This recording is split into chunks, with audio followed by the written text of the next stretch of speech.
Good evening, welcome to MOTS presents MOTS Ado About Nothing. MOTS Ado About Nothing. MOTS Ado About Nothing. Where we apply the revolutionary MOTS scale to classic and contemporary literature. MOTS Ado About Nothing. MOTS Ado About Nothing. This podcast contains mature content, spoilers, language. You have been warned. Hello and welcome back to MOTS Ado About Nothing. I'm your host, Steve-O. Today, we are going to discuss a short story called Lich-House by Warren Ellis. Warren Ellis is one of my favorite authors, and Me too, I'll say. found that he had a short story out, so I decided we'd do one of those. I'm joined here today by Veronica Hernandez, Hi. Jonathan Ian Manczur, Hi! and Scott Thurlow. I'm not doing a higher pitch voice than that. Hello. And I'm going to kick this off to Ian to give us a log line. This is a story about a house we cared about dying, and people we didn't care about also dying.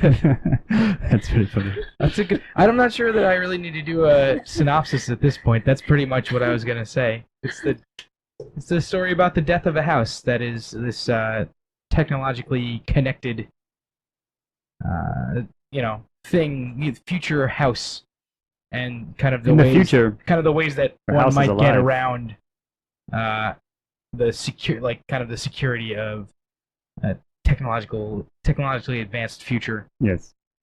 Anyway, I'm gonna go to Scott to discuss we're gonna combine the intro, body, and conclusion in this one, and I'm gonna go to Scott to discuss those. All right, so just real quickly, I agree with you that Ellis is one of my favorite authors as well, although I like his comics more, and that may come into play later on when we discuss. However, the intro, I love the opening paragraph, first of all. It's fucking awesome. Mm-hmm. It's like totally, I was like, if I didn't know this is Warren Ellis story, I could almost guess, I could be like, that looks like Warren, seems like Warren Ellis-esque, if you will. So basically, a house starts bleeding to death, like, as you said, it's some more to flesh it out. It's in the near future in which we like sort of network our houses, and it has all these components to it that it's not, of course, technically alive, but it sort of like has biometric things and stuff installed and so forth in it. It's all networked. Like I think it mentions even the street and the fauna and flora like around it, like the plants and so forth, the landscaping. Right. Like the house can control that and all that for its occupants. So a mysterious masked figure is stalking through the house, sort of cutting off its operations, if you will. So it starts like sort of disintegrating slowly throughout. Like the walls start pitting in and falling down, the stairs start like unraveling and so forth. And this occupant moves through the house, systematically destroying the rooms. Or I guess it's sort of set up that this person has already sort of done some background work to disable the house, if you will. If I may, the interpretation I had is that as the house is dying, it is starting to unravel on its own. It's not like there's a DDoS, I believe it's called, attack going on to cut the house off from that's true, signaling for You're help. Right. It's But described it's as an also- EDOS in this, but yeah, it's basically a denial of service attack to stop it from getting help. Yeah. But like the intruder is not destroying the house is dying around Because it, you're right, because of that. Sure, which I think is important. Sure, right. You're right. That's right. an The important intruder has distinction. made the initial cut, and in the first section it says something like someone has murdered this house or something like that. Yeah. And at that point, the house just starts dying. And No, you're right. That's true. It just starts disintegrating on its own as the person moves through in search of the occupant of the house, who they intend to kill, and in fact, spoiler, end up doing so. And then I'd say that's pretty much the body. Like, and then they sort of there's an escape. The intruder has to escape the house, which is now like almost literally like falling to pieces in front of them. right. So I think that's about where the conclusion would be. And then they get into a waiting car nearby, met by their partner who murders them. And I think the last time something like, and the sole remaining driver is taking the car to somewhere where it too will be murdered. Yeah. Yes. So I quite liked it. Like I said, I love Ellis's style in general, and I'm always interested to read anything he's really done or is working on. It usually it's a comic, but in this case it was a short story, and I liked it all together as a whole package. I just want to give a little bit of context to why this story was written. There's a brief introduction in the copy that we had, Sure. which is that the Institute for the Future, which it sounds like a villain from a sci-fi. It does. Thing. In 2013, basically hired all these like a think science tank, fiction, or something, right? Yeah. fiction authors to work on like interconnectedness and how technology might progress into the future and write stories. And this is very much what the story's about. Sure. The idea of kind of a futurist vision of, if you've ever played like Deus Ex or any of like those kind of like soon, I've heard there's actually a distinct term for this in near future, I think, like science fiction. This is what this is. Yeah.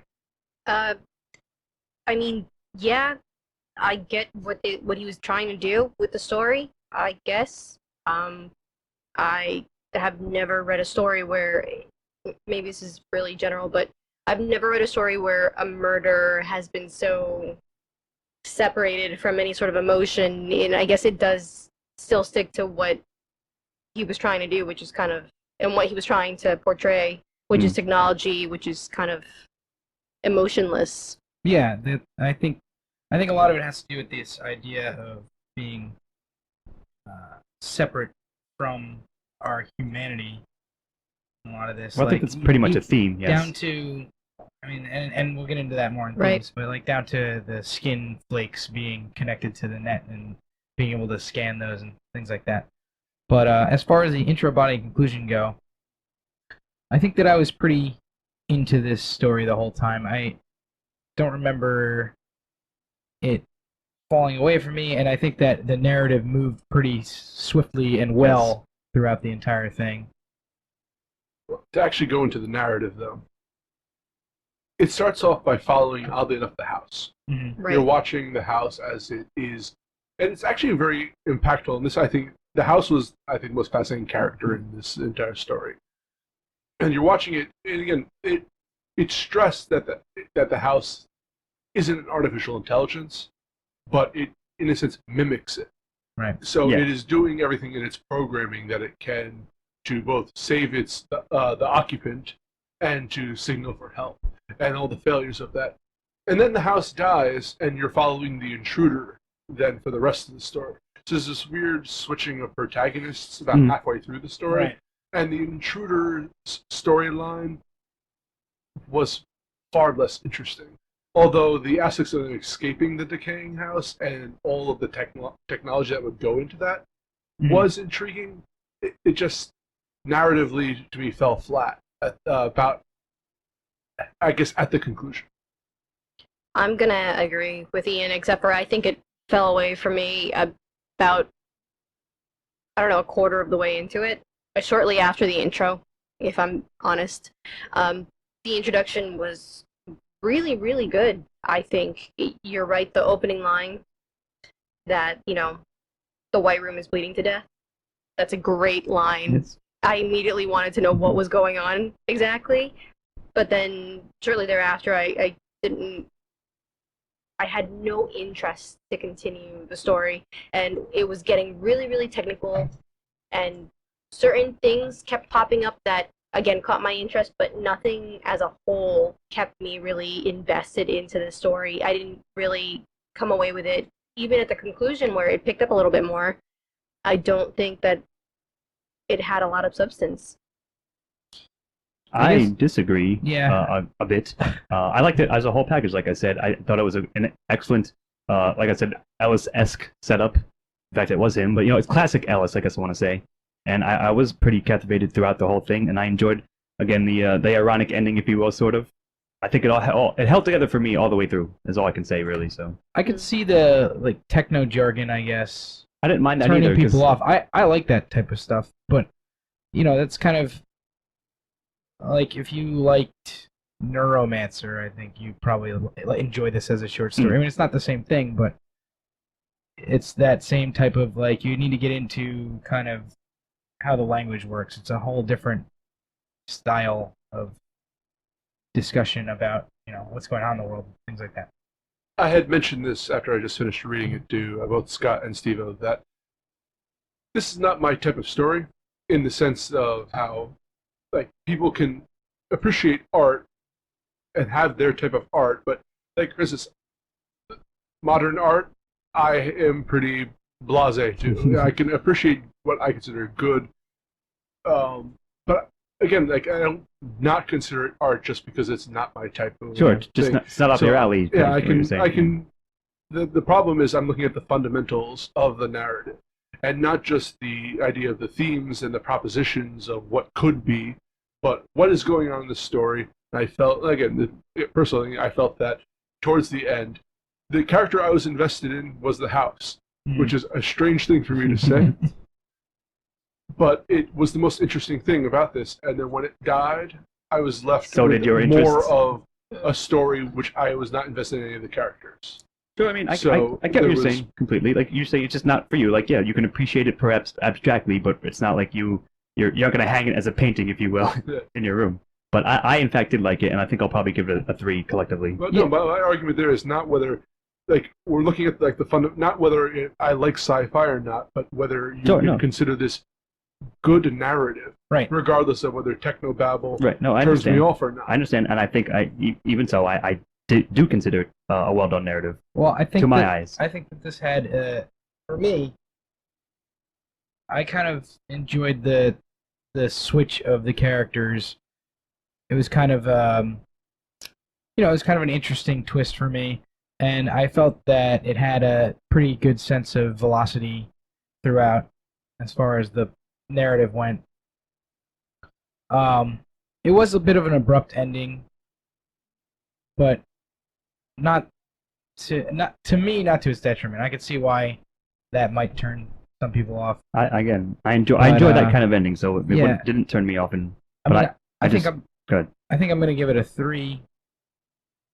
I'm guessing you guys are not. I am. Veronica. Probably not a 3. So what are you giving it? I'll give it a 1 because again, there were certain points in the story where I was brought back into it, and certainly the introduction, as I've said, I was a big fan of, and certain descriptions or certain styles of what happens to the house and how it begins to crumble and fall apart. I think that was really good. So I mean, I'll give it a 1, but for everything else, it didn't keep me invested, and it wasn't enough for me. So a 1. If this was a straight 0-1 choice, I would be arguing for, can I give it a 0.5 right now? So I want to give it a 1.5, but I'll round that up to a 2. Okay. But mainly for as I mentioned earlier, the switch of characters after the protagonist was switched, I wasn't as invested in the storyline. Understandable. All right, well, I'm going to move on to myself for themes, which is, I think we went over this a little bit. It's kind of the, idea of the technological security, and this idea of Warren Ellis is really interested in futurism and writes about it a lot. And I think at one point he did an interview. I'll probably butcher this quote and paraphrase, but he said something like, "It wasn't about. I didn't want to make or the idea wasn't to make a story about the perfect crime. It was about committing a crime against the perfect security, or something like that," which I thought was really interesting. And what would go into breaking this something that has such strong security, even if it's just a house, like in the future, it's not like he's breaking into Fort Knox or anything, but I thought that was really interesting. And as I mentioned earlier, kind of the separation of humanity from the technology, which I'm always really interested in. I thought that was really interesting in this story. But yeah. I don't know. Does anybody else have? Yeah, no, I'll actually pick up from the separation from technology, from emotions, essentially, from what I was mentioning earlier. It's a computer mimicking, the house is mimicking a person, pretty much a guard, a security guard that's protecting the homeowner.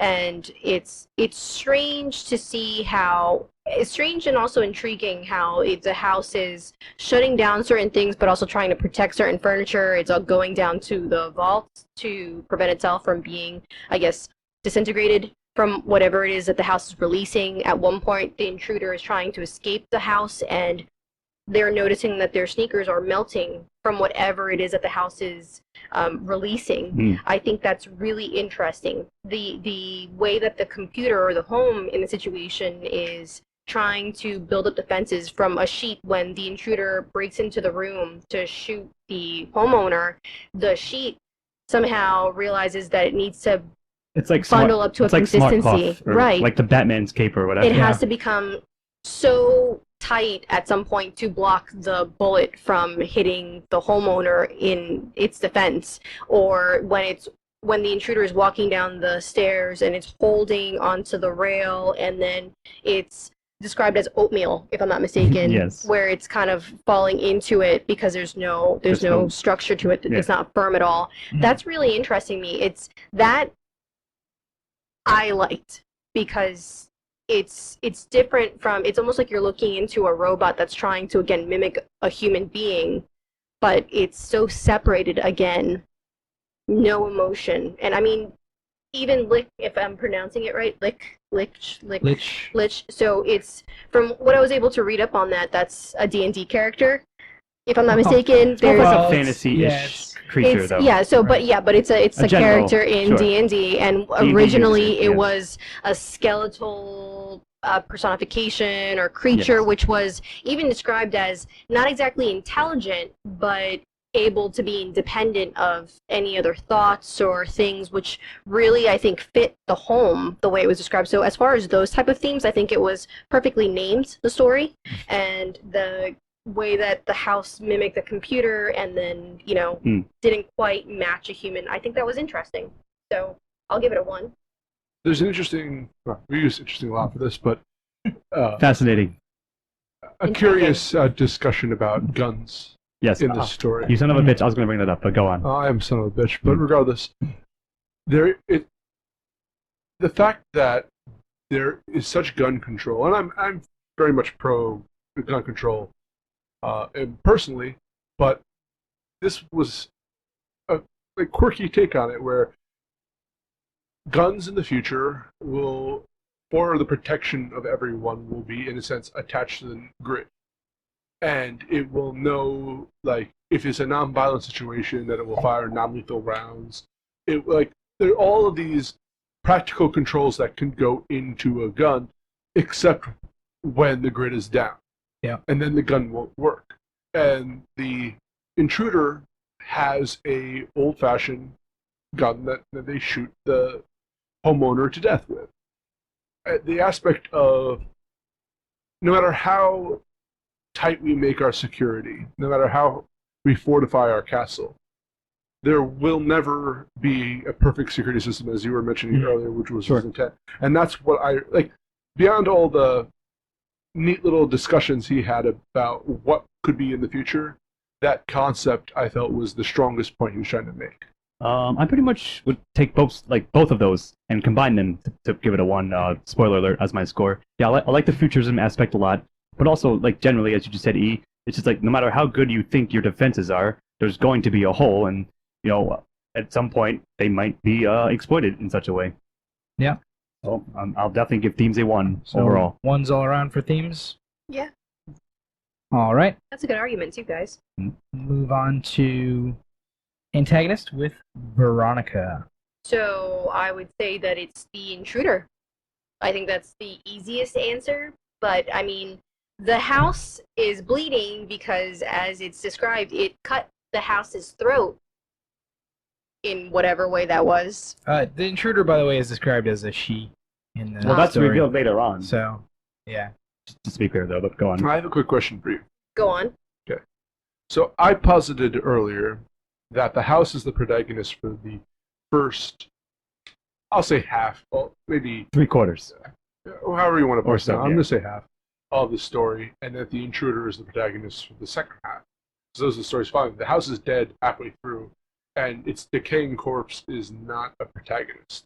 It's so the idea is that, yes, I agree with you that the intruder is antagonizing the house for the first half of the story.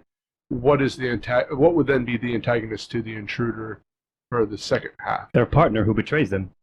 I would say. I understand That's what you're saying. Very much at the end, though. I know, but I mean, I understand the problem corpse of the house. The setting is right. Is it, or could I just throw it out there and say that it's the advance in technology and how we rely on society, that, obviously, to solve our answers or think that the world will be better? But I think that but I think that, my argument or my proposition of it being technology as a whole and us being so codependent upon it, that would be the antagonists in this entire story, because the home would not be literally dying throughout the first half of it, and then the intruder then dying because there's again this emotionless kind of murder again at the second portion of the story, and then again the person that survives is then going to also be murdered, as we discover at the end. It's going to murder the car. Oh, okay. Sorry again. But in a way, it progresses from heavy technology to less and less technology as this story goes on. So I don't know. I agree that the intruder is the antagonist for the first part. I just have no idea what the second half of the story. This is why I gave the second half of the story a 0. Guns are the antagonists in the second half. There you go. Guns prove that the gun control will be. I don't know. There's a gun protagonist and a gun antagonist in the second half. That's really funny. I was humorous to say something like that, but I see the problem that you're sort of confronting it narratively wise. I get it. I just think you can flip them, or maybe they do flip or switch or something. But in each case, again, I feel that it's effective every time, even if it's not the same one. Even if you say the house after it dies then the intruder becomes the protagonist herself. I still think it's strong enough overall. Would you say that the house is the antagonist in the second part? No. The setting itself becomes the intruder's antagonist as interesting. As she's trying to get out of the house. Maybe you could make that case, but I don't know if I would say that. But what I just said stands, I believe, for me. I'm going to speak for Aristotle here. Jeez. Go on. I have all right to. As do we all. I feel that this story, like the house, existed beyond its expiration date in a way. The idea is that the narrative closure occurred, and then the story continues for a while after, which then throws in that part afterwards that throws into question everything else that. I don't want to necessarily give this a 0. I'm not looking for a reason. I'm confused about because I feel that there's a padded ending that had no real reason to be. See, I disagree. I really like the ending still, so it's easier for me to give it a 1, even if you could slap on a number of things under the antagonist banner, if you will. See, I dig the ending. I could have also seen this ending maybe a paragraph earlier or 2 paragraphs earlier, where the intruder walks out of the house and walks away, and that's it, and none of the stuff with the car really happens. I mean, as much as I did like that scene, but it doesn't really need to be there. There's no reason for this other person to show up right at the end. But I think everything that happens in the house is important, even after the house is quote-unquote dead and just falling apart. But that would have left the intruder as the sole antagonist. Yes, which you're saying would be easier to answer this question. I get it. Well, you're saying it flips. No, because the intruder still would have been the protagonist after when she's trying to get out of the house. You follow the villain out of the crime scene, and that is a fine narrative movement with keeping the protagonist as the house. But because they have this switch and because they continue the plot afterwards, it now, and I know I'm really going in depth with this as more than so than I should, but I really am questioning how to score this. So why does that extra scene make the intruder the protagonist, whereas because without she that, gets shot. She's not? It's the only character you're following. Getting shot doesn't make you a protagonist. She dies. How about that? Dying doesn't make you a protagonist. She was previously the person that was making it hard for the home. Because it introduces that makes you an antagonist. It introduces motive and perspective from the point of view of the previous antagonist. No, I completely see what you're saying. I just think it's strong enough for me to give it a 1. That makes you a protagonist either.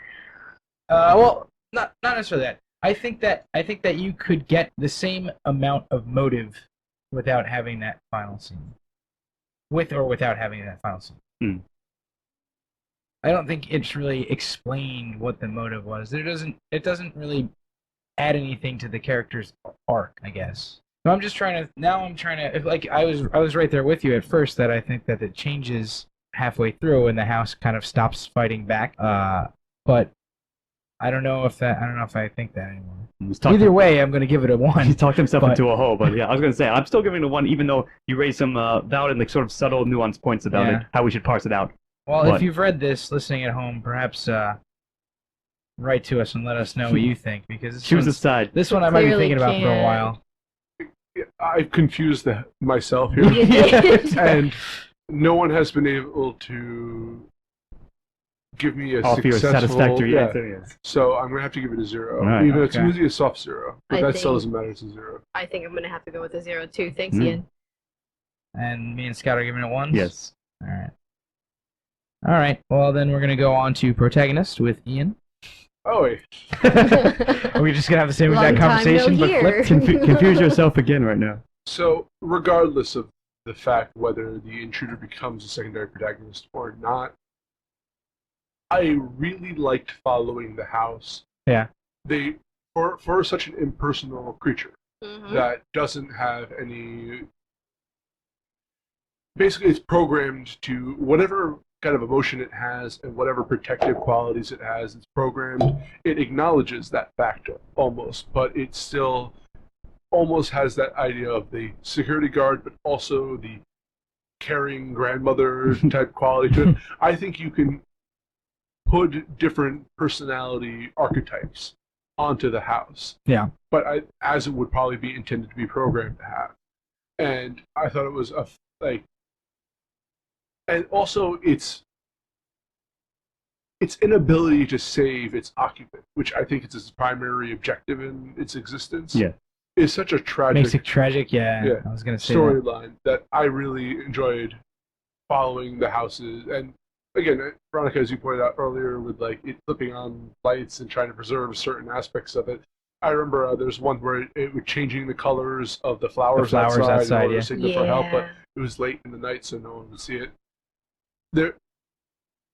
Now, granted, whether the intruder's a good protagonist or not later on, I think doesn't disqualify the greatness that went into the house being a protagonist. I agree with pretty much all of that, and it's weird to like say that a non-human character, inanimate object, really was largely the protagonist. But I think Ellis is such a quality writer that he pulled it off, and I think it's very solid. I think that Ellis does this a lot in his books and comics and whatnot, where he kind of pours a lot of his attention into this technology and kind of getting to the heart of it more than getting to the hard science of it. And not that he's very good at like explaining the hard science as well in a lot of his books and stuff, but he is good at kind of personifying this type of stuff. Yeah, exactly. And 100% the house, great protagonist in this. And its untimely tragic death was it's harsh. It's pretty good as well. And I liked the intruder as well. Yeah, I would say that the house is probably more personified than the intruder. You never actually get into the intruder's head, whereas you are almost thinking through the house's, subroutines and stuff in the first digital death throes in the first part of it. I'm coining that phrase right now. Yeah, I mean, I'll give this, or I don't know if anybody else is going, but I'm definitely going to give protagonist a 1. Yep. Yeah, I'll also give it a 1. The house was definitely interesting. I think we covered everything about it, and so strong. I do want to add one part that I particularly liked as well. When the house is reminiscing on its owner, on how it realized that the owner liked to have the door cracked a little bit, would measure. And again, I think it averaged out how much he left it open. Yeah, but it admitted to itself that it's programmed to do this to resemble like kindness and warmth and caring. But what's the difference between being programmed and actually having that kind of emotional quality? Regardless on the idea of the mind and machine, it was a good character. Yeah. All right, so we're gonna move on to supporting characters with Scott Thurlow. All right, so also kind of not a strange one, I guess, but there are not many characters. There's the intruder, there's the house, and there's the intruder's partner. So yeah, I mean, like, what do you want to count as secondary? I'm not the car. Yes, and you're gonna fucking The say owner that of the too. house? Yes, perhaps. Who gets murdered like instantly in the scene that she appears? So like, I don't know, like, I want to say something more broad, I guess, like maybe the entire world. Like, I think Ellis does a really good job of building and believable world, like in a very short time, in a pretty short story, like all the network stuff and bioelectric packaging and all the stuff that the house is made out of. And like you said, Steve-O, he's good at, like, not quite, he never exposition dumps, but he does drop in, sort of half real, half technical, like the Star Trek techno-babble terms of how can this be happening, but it still all works.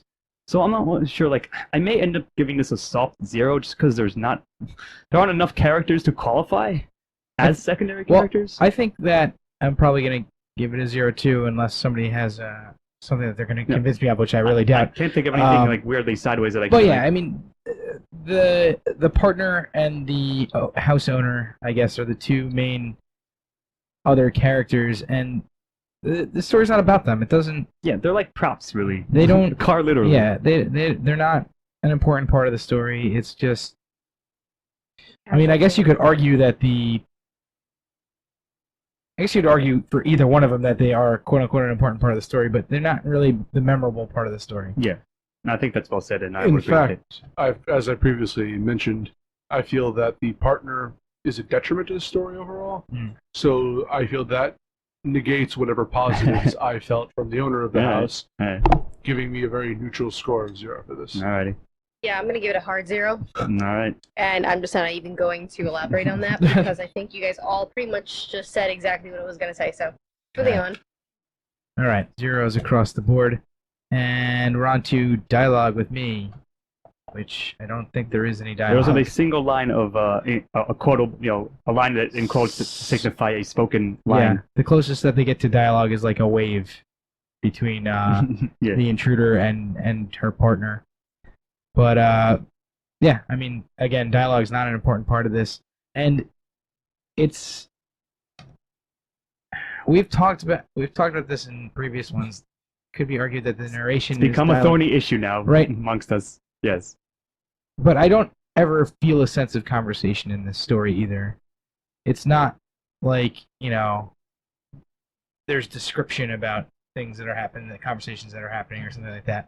It's just there isn't talking. Yes. The biggest, in fact, a point of this, and perhaps even a theme of this that we might have missed, or we're not talked about, is the idea of being cut off. Well, I was going to wait to say that in style, but I think that is a good point to bring up. It's completely the idea of the house can't talk to anybody, the intruder can't talk to anyone because they can't be recognized in any way, voice, face, whatever. So they can't say, she can't say anything. She gets shot before there's any other chance for conversation outside of the house. Steve-O, though, you might have just convinced me on this then. I was going to initially give it a 0, but the idea of a conscious acknowledgement of a lack of being able to have a conversation is, in a way, a dialogue. Because I'm going to make a point for this, though. No, I think the house was actually discussing ways it could communicate with its sleeping owner. Right. And it was talking about how there would be, if there's something wrong in the house, the owner gets a sense of there's basically something wrong. Yeah. Or a sense of dread. But that's not enough to wake them up from a deep sleep. Or I think the temperature going down in the house would not wake her up. Or the idea of the refrigerator trying to dispose of goods that would expire with the electricity off, trying feebly to contact the suppliers. Right. Yes. But all of that speaks to in a way an isolated individual, even though there are other characters there having conversations with itself, or trying to have conversations and failing to, and that works for me for dialogue. See, I think that's a really great idea and thing to talk about. I don't know if I can call it dialogue. In fact, it's to me, it's the opposite of dialogue, right? It's this impossible attempt to contact and talk to people and being having that rejected over and over and over again. Where I would love to give this a 1. And as soon as you said, I might have changed my mind on it. I was like, I kind of perked up because I was like, all right, let me keep an open mind because I want to, I like the story. I want to give it a 1, but I don't think that there is dialogue, and I think an entire point, a large point of this story is the, this being isolated, this isolation, even in a society that's completely connected at all times. There's this story about isolation and the inability to communicate. And I think that's important to the story. I think it's really cool, but it's not dialogue. All right, think of it this way. You may just convince me on something. So we can agree that that's a nice, awesome kind of theme that we forgot to mention. Mm-hmm. So lump it in themes, but the fact that there still exists 0 dialogue. Themes gets a bonus, extra 1. Themes is even stronger now, but dialogue itself, I think I've been turning it over that I have to give it maybe a reluctant 0, but just via the fact that, that's another cool angle you brought up, E, for sure. It's kind of awesome, but I don't think it counts for me under the banner of dialogue. I believe that screaming to the abyss still counts for something in this day and age. Jeez. Okay. All right. I'm just going to let the author describe what I think the dialogue was, which the way he said it was, the house in its chilly, algorithmic way will fight until it can no longer, which equations, math, reaction to an action, I guess in and of itself is a language, and I guess he did come across with that successfully with the house and what it was doing and what it was trying to do with the flowers and the lights and the pinging of the neighborhood and all of that. It was successful, but do I think overall I liked the dialogue? No. So it's still a 0. All right. Way to be sort of on my side. All right. So, Ian, you're giving it a 1? Yes. All right. And where the rest of us are giving it 0s? Yep. Who would have thought that would happen in this story? Yes. Yeah. Bizarre. Bizarro land. All right. So, let's talk about style, Veronica. Okay. Well, so I'm not really familiar with this author. So when Scott and Steve describe other works or, other themes that he's covering in other stories or comic books, I can see how even when Scott said I could immediately, if I had not known who the author was, I would have probably been able to take a guess. Mm-hmm. So, I mean, as far as style, I don't like it. Again, it gets really, really technical, and while I'm okay with description, and he did a lot of that, I don't think it gets really technical, so I might have to disagree with you, but you go first. But, I mean, again, what I'm talking about is the fact that there are so many systems and certain styles of the house trying to defend the owner. It wasn't to my liking. And it's not to say that it's not good, because I don't like it. It's just, I think it was way too much. I think it was over the top. I think that had it been maybe a little bit more simplistic, I would have been able to stick with it. But again, I'm just, it's not there for me. So, I mean, the overall style of, like you were saying, involving true scientific facts to possible, just fictional, conjectures, sure. Portions of it. Across the board, it probably would have, it's fine, but I don't like it. So, Warren Ellis, I wouldn't necessarily say primarily, guys might disagree with, is a graphic novel writer. Yeah. He does a lot of short stories. He writes a lot of comics, yes. He works in comics a good amount, doing more prose nowadays than he used to, for sure. But this is a very visual work. And it felt that this would have been a better graphic novel than it was a short story. And I kept thinking, like, oh, this would be a great image to see. Sure. Versus necessarily to read about. And I don't dislike the style of this, but I couldn't help but think of, like, oh, like, to where his roots lied, and I see it coming up in this work. Yeah, I see what you mean. Like, it's funny because I sort of thought that not to the, I guess, the degree you're describing as, because I think it's a fine story, and in fact, spoiler, I do like the style. But I think I asked you outside the cast, Steve-O, that would you have preferred it perhaps to, like, if he had put it out as a graphic novel or like a one shot or something? Do you think that would have worked better? I kind of would like to see both. I would like to see him work with an artist and turn this into like an issue or two or something. But I still like the style outright. I mean, the first fucking sentence is the White Room is bleeding to death. That is just like an intense, visceral thing to say, to describe. Mm-hmm. So yes, of course, I have a bit of a bias because I really like him in general. So, but I think it had an Ellis-ish flow to it, as I said, and it worked for me. So yeah, the way Warren Ellis writes is very graphic, very visceral, very yes. But I know you meant. It's just that's his style. So anything that he writes is going to be kind of